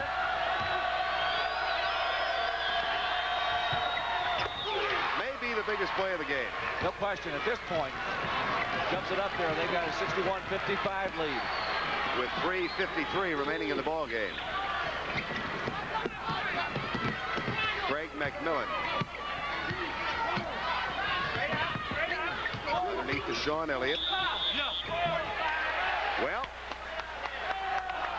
foul's going to be on Person. He can't afford to take one. You know, that was just, they've got 5 team fouls. Person committed the foul before Elliott can make the move. I thought that was an intelligent move on his part. Commit the foul, don't allow him to go inside. It's on the floor. Common foul, and Arizona gets the ball out of bounds. That is the 3rd foul on Chuck Person, so the basket is negated. But on the next foul, Arizona will get the 1-and-1. Steve Kerr. Mike Jones quickly got out to guard him, so he didn't take the shot. Auburn out of their man-to-man. They're back into his own defense now. Less than 3.5 remaining in the game. Sean Elliott lays it off to John Edgar. Good pass from Elliott. 4-point margin. 15 points for John Edgar. Lute Olson looks at the clock and then looks out on the court. Verner's getting to the point now where every shot is important. Every handling of the basketball is important, and Jones got it. Mike Jones in double figures off the Auburn bench. He's got 10. Back to a 6-point edge. John Edgar back to McMillan. Good help that time from Ford. Got back inside and gave Moore some help against Edgar. Jeff Moore way up in the air. Auburn rebound. You know the guy who's really surfaced? Jeff Moore. He got the 3-point play, a big rebound right there.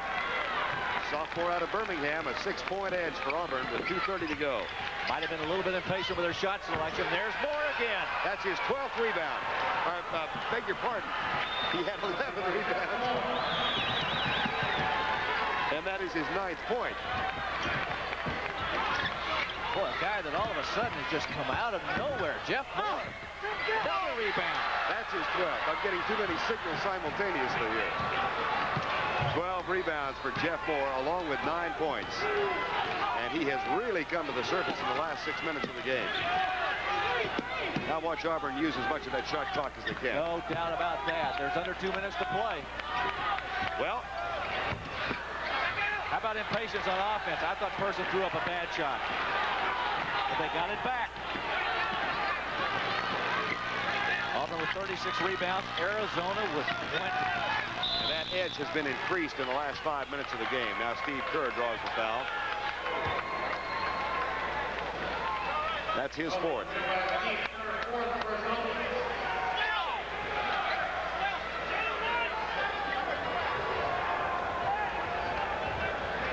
Arizona bench looking on. What a young team this is. You see both those guys look up at the clock. With only 1 minute and 35 seconds left to play. Time has been called with 1 minute 35 remaining. A strong Auburn second half has given them an 8-point edge with 1:35 remaining. Long Beach, California, the Long Beach Arena, this first round West Region encounter between Arizona and Auburn, and a very strong second half for Auburn. And the young man who's been doing it has been Jeff Moore. Here's one of his 12 rebounds that he's got in this basketball game. And if he's got 12 of them, that's 1/3 of the Auburn total. Arizona stayed close in rebounding in the first half, but the boards have been owned by the Auburn Tigers in the second half, particularly by Jeff Moore. And the biggest play of the game so far was that 3-point effort when he put up the shot and was fouled. Yeah, we talked a lot about Chuck Person and the great game he's had, and he really has had a good ball game. But the last 5 minutes, it's been that man right there, Jeff Moore, who has surfaced. He's become the guy who really deserves the medals. It has been his effort which has led to the 8-point margin.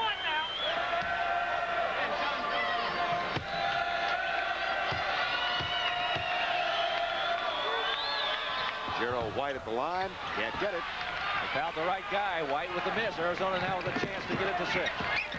Back to Steve Kerr. They can't waste much time. McMillan Tries to draw the foul while taking the shot, but the rebound goes to Jeff Moore, 13 for the game. And he is fouled from behind. Third foul on Craig McMillan.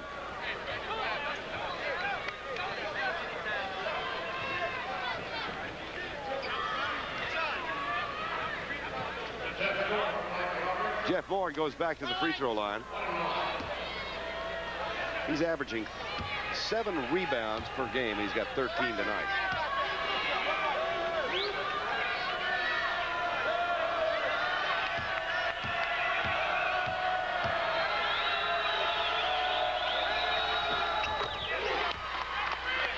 Oh, he's been a factor here at the end of the game. Into double figures with 10 points. And it looks like it might be over for Arizona. Gets them both. This Auburn team made the final 16 last year before losing to North Carolina down in Birmingham. Sean Elliott hits the jumper and calls timeout.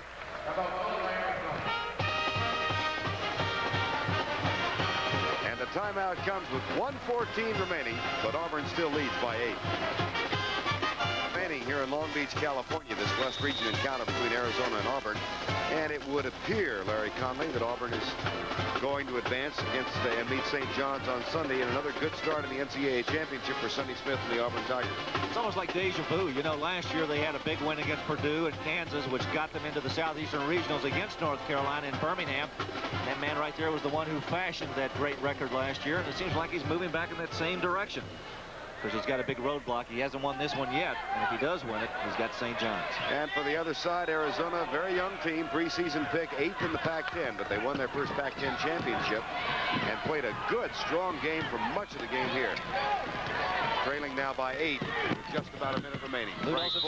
Excuse me, Brian. I was going to say Arizona and Lute Olson have got their quick club in there now. They've got Lofton and Cooper in the lineup. 2 guys who don't have any fouls and the opportunity really to utilize them. Now they're going to take them out, and it looks like, yeah, it is. Can't say it. Kerr's going to come back in the ballgame. And John Edgar also comes back in. John Edgar, the only senior starting for the Arizona team. There's Steve Kerr. He's got 1 more year left. Also carried a 3.4 grade point average last semester, which ain't too nasty. Kind of interesting, too. You know, his mother teaches English at American University in Cairo, Egypt. Frank Ford at the line. Lute Olson right now, he's got Cooper and Lofton sitting on the sidelines waiting. You got Kerr and Edgar out here who just replaced them, and just as soon as they get the ball back, if they have an opportunity to dead ball, Edgar and Kerr will go back out. You see Lofton and Cooper come back in the game for quickness. Steve Kerr to Craig McMillan. Under a minute remaining in the final first-round game. Sean Elliott, timeout call. Elliott now with 18 points. Well, Lute Olson's Arizona team, the surprise of the Pac-10, and it's going to be another drought for the Pac-10, it would appear, as Washington was defeated yesterday and Arizona about to be knocked out by Auburn. And for an update, let's go to New York now and Brent Musburger. Vern, and of course, coming up right after your action, we're going to have all the scores and the highlights. Would you believe that both number 3 seeds from the state of Indiana were knocked off today? The Hoosiers were upset by Cleveland State, and then tonight in Little Rock, they have eliminated the Fighting Irish of Notre Dame. They were the 3rd seed in the Midwest. And we'll have all the scores and highlights for you right after this game, and right now, let's send you back to Vern. All right, Brent, we look forward to that. It's going to be a bad day for basketball in the state of Indiana. Unbelievable.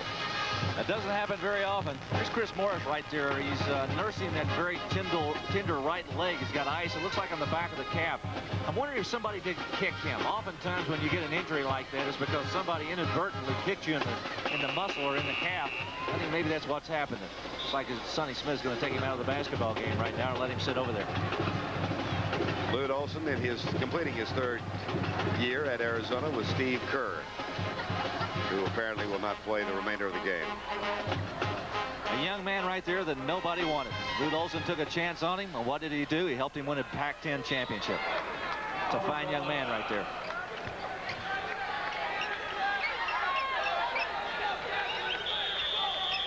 Less than a minute remaining. Person's in trouble. Call timeout just before the 5 seconds elapsed. And Sonny Smith with just a hint of a grin. Auburn leads by 8, and time has been called. Final 54 seconds of this final game in the first round from Long Beach, California. And it will be the Auburn Tigers going on to meet St. John's on Sunday afternoon. I want to thank our NCAA committee representative, Seth Dempsey, also John Cassidy, Director of Athletics at Long Beach, our media coordinator, Shane Schroeder, Kay Don, Associate Athletic Director at Long Beach, and our timeout coordinator, Dennis Farrell, statistician Dave Yaggy, and really, Larry, our entire crew, because they have been working all 4 games today, and that makes for a long day of basketball. Indeed it does. It's been a fun day, though. Tomorrow we get down to 32. Auburn leading Arizona by 8 with 54 seconds to go. Now the positioning right there by the offensive club. You see them lined up. Auburn trying to get the basketball in. Person had difficulty on the last attempt. Let's see if he can get it in now. Again, he's got trouble. Mike Jones is fouled immediately by Craig McMillan, and that's 4 on McMillan. Smart play by Arizona right there, and McMillan. He got over there and got to Mike Jones, so there was only a couple of ticks off the clock. And the clock apparently kept running.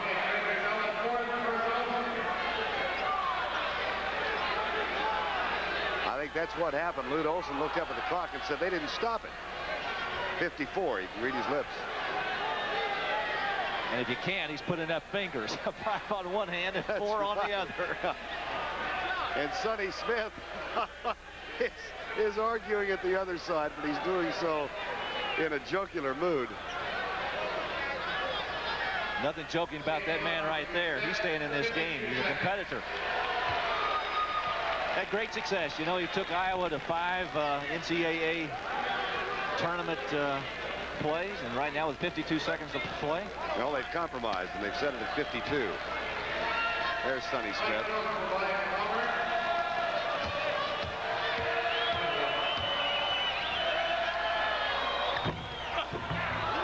Mike Jones gets the first. 11 points for Jones.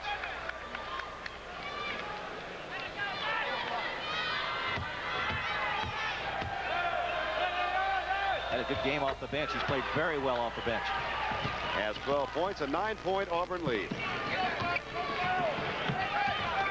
They'll finally get the clock started again. Alley-oop attempt. That's out of bounds. It'll be Auburn's ball. Here come those other 2 players, Lofton and Cooper back in. Out go Edgar and Kerr. Brent Musburger scores and highlights and a preview of what to expect tomorrow on CBS as we continue our coverage of the NCAA Championship. And again, look at Sonny Smith. Look at Lute Olson. Arizona doing a terrific job with that press. They just are not allowing Auburn to inbound the ball.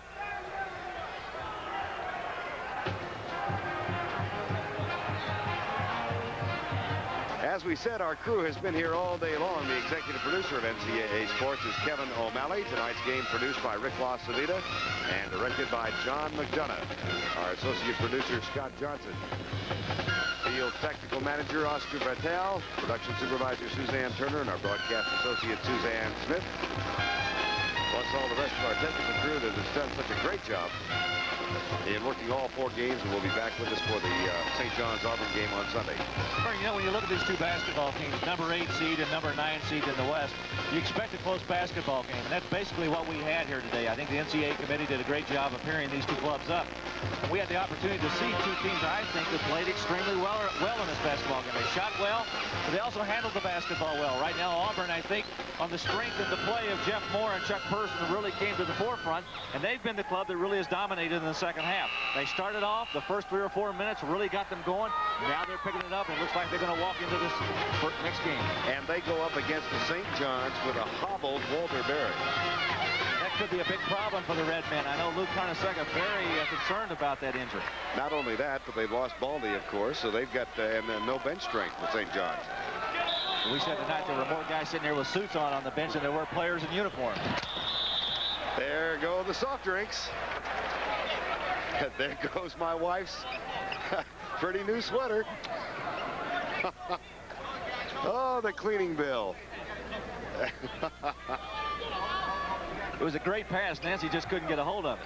I'm telling you, it absolutely crushed the soft drink can. Well, there we are, but the important one is the bride down at the other side, who's a little wet right now. Good play by Person to keep it alive. Ford to keep it alive. Where's the foul committed? Looks like it's Eric Cooper that's going to get it. 37 seconds to go. First personal. Steve Kerr back in, along with John Edgar. You know, this really sets up an interesting matchup tomorrow. St. John's, who played here tonight and had a very difficult time with Montana State. I don't know if they were looking past them or whether they just were flat. But Walter Berry probably is one of the better players at his position in the country. He's going to go up against Chuck Person, who is also the same type player. And St. John's tonight played basically the man-to-man defense, and they played it extremely well. And I'd be interested to know if Berry is going to match up against Person on Sunday. That'd be a great, great matchup. I think overall the game is going to be pretty competitive. 73-61. Auburn is taking this one apart here in the final 3 minutes. There's Sean Elliott with 2 more, and another timeout is called. Elliott has 20 points now.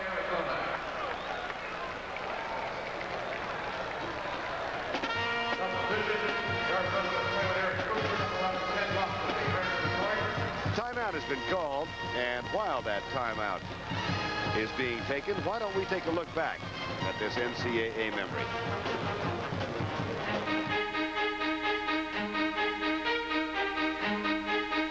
It's a dream come true for any player who gets that far. I think every player, when you're a kid out in your backyard, dreams of making the final shot or even at least getting a chance to take a shot in the Final Four. I was lucky to be involved with probably one of the greatest teams ever played the game at Indiana, and then to come here and have what happened was a bonus for us to go on that roll that year at such a young age that we were able to do it. But I'll certainly you know, cherish both of those moments equally.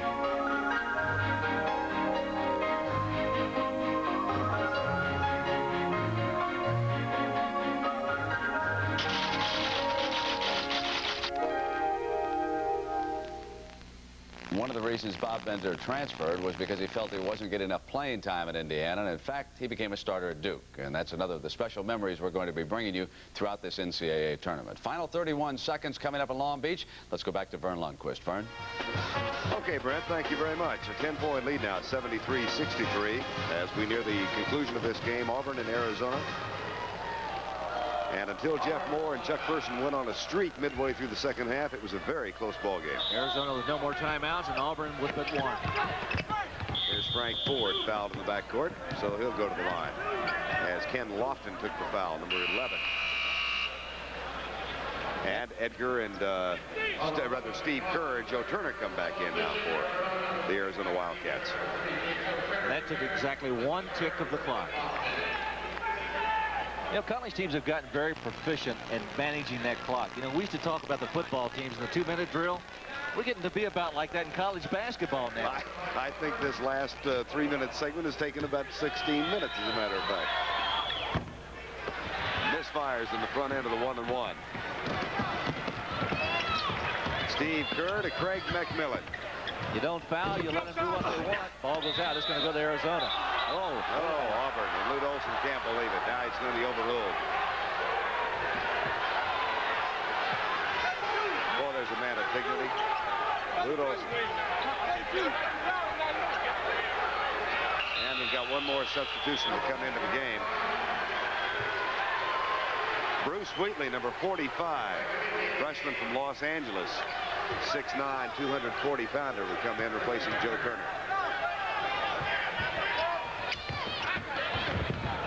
Ball is stolen, knocked out of bounds by McMillan. It'll be Auburn's ball. 17 seconds to go.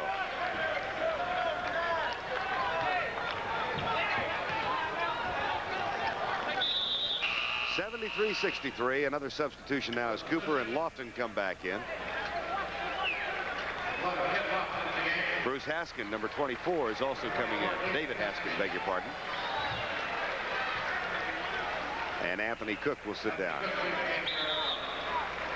They can't seem to decide who wants to play and who doesn't. I think the only player who hasn't played for Arizona now is Rolf Jacobs. Sean Elliott. 3 more years left. He just turned 18. He's got 20 points tonight. Well, now Sonny Smith is going to substitute. Johnny Lynn, number 14, will come in. Sophomore from Hendersonville, Tennessee.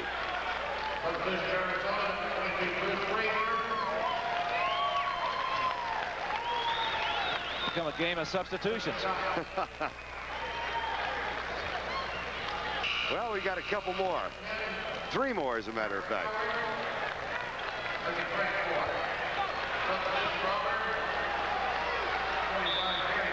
Here comes Arizona with another one. Yeah, they're going to clear the benches now. Rolf Jacobs comes in. He was the last one from Arizona. There's a happy man, Chuck Person. And he should be. He's advancing tomorrow or Sunday to play St. John's. Gary Godfrey has also come in for Auburn, another senior on the squad. And Johnny Lynn draws the foul. He'll get to go to the line. There's Rolf Jacobs, the last man in for Arizona. When you look at the tournament, across the country right now, there basically have only been 2, I think, major upsets right now. Arkansas Little Rock with a big win over Notre Dame. Cleveland State with their win over Indiana. But every year, you always have a couple of clubs that come like that, come to the forefront. It'll be interesting to see who's going to make the regionals after Saturday and Sunday. We get down to that final 16. Johnny Lynn at the line as we continue to try and unravel the final 20 seconds of the game. Doesn't get it. Weatherly with a rebound for Arizona. Stolen. Back it comes to Johnny Lynn. He'll take the shot. Too strong.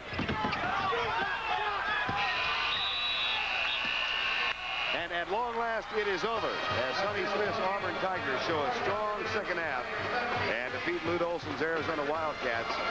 They do so by 10 points. It was a good ball game. I thought both clubs played well. Auburn just kind of pulled out in the second half and began to stretch it out, and they did it basically on the play of Person and Jeff Moore. 73-63, the final score. Let's run down the leading scorers. Sean Elliott, the freshman, with 20 points. John Edgar, though, when the game was still in doubt, was really strong with 15 points. Kerr had 10. Cook, McMillan with 8 each, and Turner with 2. Chuck Person came on in the second half with 20. Mike Jones off the bench with 12. And the leading rebounders, Jeff Moore, had 13 rebounds, and that really was the story of the second half. He in Person commanding those boards. It was a tremendous second half for Moore and Person. They came on, and that was the reason Auburn won the game. 73-63, the final. Auburn goes on to meet St. John's, and we're going to go on and introduce you once again to Brent Musburger in our New York studios. All right, Vern, as a result of that win by Auburn, the Southeast Conference, like the Big East, still unbeaten in this particular tournament. Both conferences are now 4-0. Our Chevrolet most valuable players of this game, from Arizona, John Edgar, and from Auburn, Chuck Person. Now, tomorrow, triple header coverage for everybody. We'll start at high noon. Michigan State and Scott Skiles up against that pressure defense of the Hoyas of Georgetown at 12 noon. Then the Pacific Network joins us for the second game. Many of you will see Duke against Old Dominion. LSU will be taking on Memphis State down in Baton Rouge, and Kansas goes up against Temple. Then game 3 for most of you in our triple header. It'll be Villanova, the defending national champions, against Georgia Tech. We'll also cover DePaul against Oklahoma, and Bradley taking on Louisville. And for those of you on the Pacific Network, you will still have a third game, UAB against North Carolina. And of course, all of you folks in Alabama and North Carolina will see that. We're going to come back. We've got some interviews coming your way. We'll take a look at scores and highlights of this day 2 of this NCAA tournament, and we'll do that right after these messages from your local stations.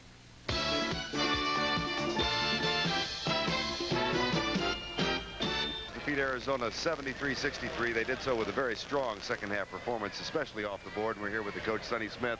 Looks like you had a senior who said, I think we need to get going in this game. Well, he's done that for us for 4 years. He's been a great player. Against Kentucky one night, he goes like 9 for 9 in the second half. And he's an excellent player, and he can do a lot of things. Hit the free throws, rebound, do everything. Sonny, we will let you enjoy this, but look forward, if you will, to Sunday. You've got St. John's. How do you think you'll match up with them? Well, I don't think anybody matches up great with them. I think they have a tremendous basketball team. They're very physical, have a great inside game, and the point guard is great. Anytime you got the great point guard and a great inside player, and the other people playing the role as they do, you got a tremendous team, and they showed that during the regular season. Well, that senior is standing by with Larry Conley. Here's Chuck Person. Thank you, Vern. Chuck, you had a great basketball game tonight, particularly in the second half. I thought you and Jeff Moore really carried the club. Jeff and myself came out a little flat in the first half. Coach Smith jumps a little bit at halftime. We came out for the second half and did a great job on the boards. You look like you were the one that came out and said, get me the basketball. I want to win this game. Yes, we're behind, and then the game's on the line. The players look for me, and I want the ball in the crucial situations. How do you feel about going up against Walter Berry on Sunday? Walter Berry's tremendous players, the Wooden Player of the Year, and then a great coach, Luke Carter-Sucker, and they have an overall excellent team, so it's going to be tough Sunday night. You had a great year last year. You won those first 2 games in the NCAA tournament. You got to play North Carolina. They got you. You kind of feel like you're moving in that same direction? Well, last year we were a Cinderella team, win one for Coach Smith, hoping he'll stay at Auburn, but this year we can't sneak up on anyone. We have to play our hearts out just to get a W. Great, Chuck. Thank you. Vern? All right, Larry, Chuck, and Sonny, congratulations. It was a heck of a game and a fine effort for Auburn. Now let's go back to New York and Brent Musburger. All right, Vern, thank you. And so Auburn wins 73-63 over Arizona. And again, as they pointed out, St. John's will be the next foe. They got past a very gutsy Montana State Bobcat team, 83-74, 31 points in that game for Walter Berry.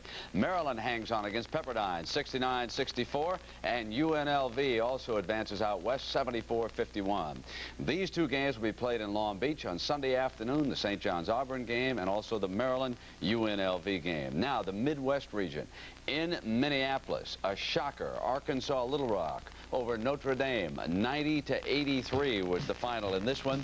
Big second half as things heated up. Watch Michael Clark pick it up and lay it in, and Little Rock had a 9-point lead. Now the alley-oop pass coming up. It'll be David Rivers to Ken Barlow, and that cut the lead down to 5 points. Digger Phelps had a shot down the stretch, but then Pete Myers hit a baseline jumper, got fouled, and the 3-point play kept the Trojans in command. And Digger Phelps could not believe what was happening to his 3rd-seeded Irish. And meanwhile, Coach Newell and his staff, they celebrate that stunner in Minneapolis this afternoon, or this evening, I should say, 90-83. Pete Myers had 29 points for the winners in that game. North Carolina State, they struggled, but they hung on. 66-64 was the final. Jimmy Valvano, who won it a few years ago, is back in the hunt again. Now watch Sir Jamalot Wright go baseline for the Hawkeyes, and Nate McMillan had help here from Chris Washburn. It was Washburn's inside game that got the job done for Valvano. Here he is thundering another one home, and George Raveling had no way to stop Washburn down low. Here comes Chris again. He wound up here with 18 points for the game. And Jim Valvano knows just how tough it is when it comes down to pressure time in the NCAA. 30,000 people out there, the first-round NCAA on the line. All of a sudden, and I'd like to see a lot of you guys do 2-foot putts that you make sometimes in the summer, you know, when you're playing for $5. It's hard. It's hard. All right, Jimmy advances 66-64. Iowa State in overtime, 81-79 over Miami, Ohio. And Michigan struggles against Akron and finally prevails in that one, 70-64. So in Minneapolis on Sunday will be these 2 games. North Carolina State goes against Arkansas Little Rock. Iowa State will take on Michigan. Let me say something about that setting out there. I know that Minneapolis is seeking a Final Four, and they have done a sensational job with that arena. They had a great crowd for those games. And of course, having Iowa play, Iowa State and the Hawkeyes certainly help with the attendance, but that arena is going to make a strong bid for a Final Four someday. And we will continue on the road to the Final Four in Dallas in just a moment.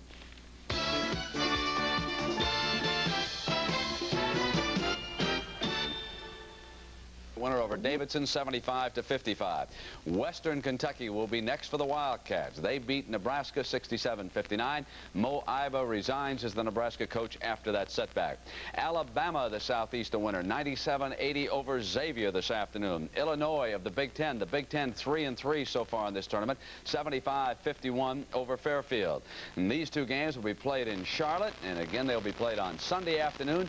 Kentucky goes against Western Kentucky. Good grudge match there. Western Kentucky will be sky high for that one, and Alabama will take on Illinois. Now in the East in Syracuse, the home team wins easily as expected, 101-52 over the Ivy League champions. Navy, Dave Robinson, 30 points in this game. Navy-Syracuse going to be a very interesting game, but it'll be very tough for the midshipmen up there in the Carrier Dome. Cleveland State stuns the Hoosiers, 83-79, and so Bob Knight, who has won 2 national championships, has been knocked out in the first round. The state of Indiana goes 0 for 4 in the tournament, and it was this young man, Clinton Ramsey, who did the job for the Vikings all game long. Indiana started to stage a comeback, but again it was Ramsey on an acrobatic move, and the bench of Cleveland State knew that they had pulled off the upset, and Coach Kevin Mackey was the happiest man in Syracuse. This was a great one for Cleveland. This was a great one for the off-Broadway guys against the primetime guys. Hey, the off-Broadway guys have done very well in this tournament. Forget about Brown. They got blown out, but how's some of these other performances? Cleveland State, of course, with a win, and also Arkansas Little Rock. Now, St. Joe's with a 1-point win over Richmond, 60-59 is the final. And so in the East, these two games now will be played Sunday afternoon up in the Carrier Dome. St. Joe's goes against Cleveland State, and Navy will take on Syracuse. And while we're talking about Sunday, here is our lineup, and a reminder to all of you along the Pacific Network, you will start with us at 9 a.m. President Reagan, of course, is going to be making a speech on Sunday evening, so we're going to start the entire nation at 12 Eastern or 9 Pacific. Many of you will watch Navy, Syracuse, or Alabama, Illinois. That's just the start of the triple header, because after that, most of you will watch Western Kentucky against Kentucky. I think that's going to be one of the best games on Sunday, or you will see Arkansas Little Rock against North Carolina State, and Cleveland State will try to make it 2 in a row. They'll go up against St. Joe's. And then later on Sunday, the triple header, Auburn against St. John's, Person takes on Berry, or Iowa State against Michigan. Johnny Orr, of course, once coached Michigan into the Final Four. Now he goes into Minneapolis to see if he can beat his former school. And we will continue by taking a look at some of the women's action on the road to the Final Four right after these messages from your local stations.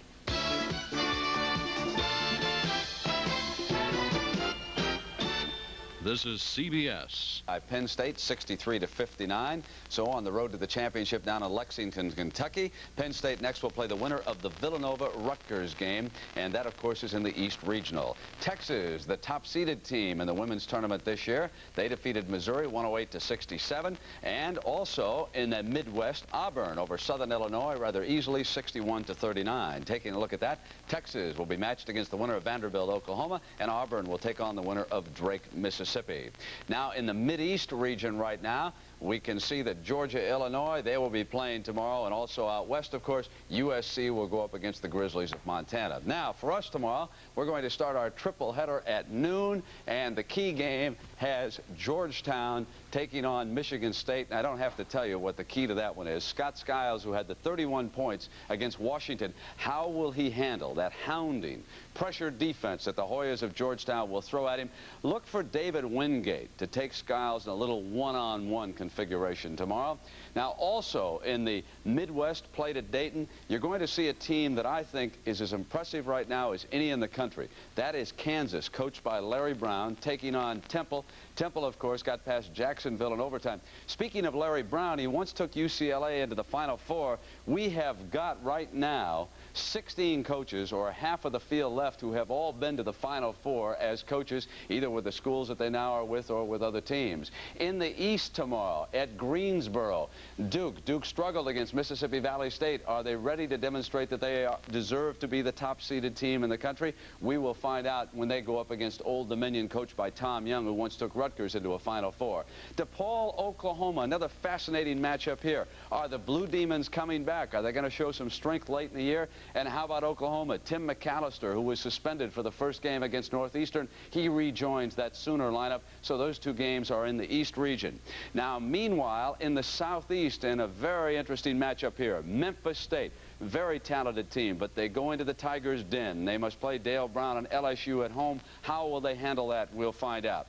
Villanova and Georgia Tech. Can Raleigh Massimino do it again? He has now coached Villanova to 7 straight wins in the NCAA, including that dramatic victory over Georgetown in last year's final. But Georgia Tech is the top seed in the Southeast. If they can get past this one, they can head back to Atlanta for some home cooking and some home games down there in the regional final. Out west, we'll go back out to Ogden. It'll be Alabama, Birmingham, and North Carolina. Are the Tar Heels back? Are they healthy? Are they ready to make a move? We'll find out. A lot of people think that UAB may be one of the sleepers in the field right now. And Bradley, they won 22 straight games this year before they were beaten by Tulsa in the Missouri Valley final. How good are they? And can they handle the Louisville pressure? Right now, Louisville, like Kansas, right at the top of the game. Those two schools are playing excellent basketball, and so